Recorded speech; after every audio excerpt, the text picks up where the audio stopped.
aduna bu gàtt bi nga xamante ni xam nga ñaata at nga am waaye xamuloo ñaata at moo la dese ñaata weer ñaata jour te nag bés bu ne yaa ngi dégg wala yaa ngi gis ki newoon fii waaye newatu fi dee na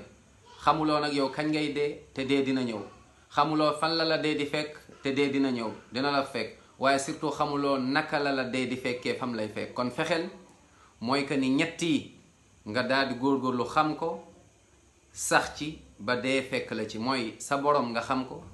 sa yonent sallallahu alayhi wa sallam muhammad nga xam ko sa diine lislaam nga xam ko te ñett yi ku ko xam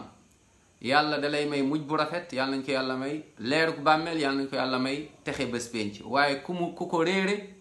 mujj bu ñaaw ngay am mbugalu bàmmeel yowmal xiyaama ci biir safara ngay dem yàlla nañ ci yàlla musal bàmmeel li ñu la fay laaj mooy kan mooy sa borom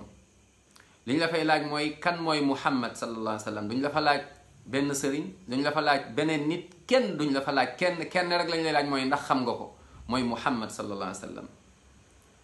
bàmmeel ñetteel duñ la fa laaj mooy lislaam duñ la fa laaj leneen lu dul lislaam diine lislaam lañ lay laaj duñ la fa laaj benn tariqa duñ la fa laaj benn groupe duñu fa laaj benn association duñ la fa laaj lenn